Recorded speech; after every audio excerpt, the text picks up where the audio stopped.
اعوذ باللہ من الشیطان الرجیم بسم اللہ الرحمن الرحیم۔ السلام علیکم ورحمۃ اللہ وبرکاتہ۔ طالب علم ساتھیوں، اس سے پہلے والی ویڈیو میں ہم نے سورہ بقرہ کی آیت نمبر 71 کا ترجمہ اور تفسیر پڑھی۔ اس ویڈیو میں ہم سورہ بقرہ کی آیت نمبر 72 اور 73 کا ترجمہ اور تفسیر پڑھیں گے۔ قرآن کی روشنی میں دینی مسائل بھی سیکھیں گے۔ فرمان علی شان ہے کہ علم حاصل کرنا ہر مسلمان مرد عورت پر فرض ہے۔ اے اللہ ہمارے علم میں اضافہ فرما، آمین۔ سورہ بقرہ آیت نمبر 72۔ وَإِذْ قَتَلْتُمْ نَفْسًا فَادَّارَأْتُمْ فِيهَا وَاللَّهُ مُخْرِجٌ مَا كُنْتُمْ تَكْتُمُونَ۔ ترجمہ: اور جب تم نے ایک خون کیا تو ایک دوسرے پر اس کی تہمت ڈالنے لگے، اور اللہ کو ظاہر کرنا تھا جو تم چھپاتے تھے۔ آیت نمبر 73۔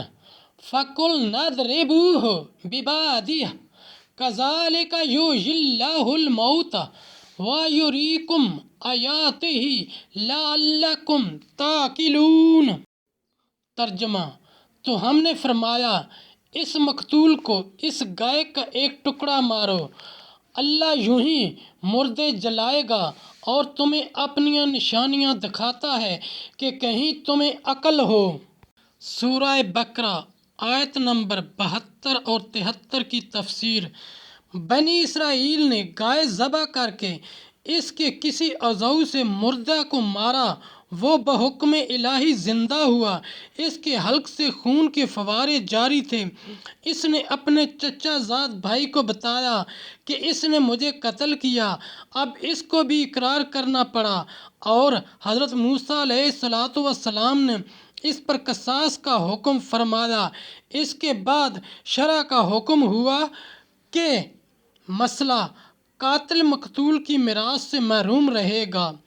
مسئلہ: لیکن اگر عادل نے باغی کو قتل کیا یا کسی حملہ آور سے جان بچانے کے لیے مدافعت کی، اس میں وہ قتل ہو گیا تو مقتول کی میراث سے محروم نہیں ہوگا۔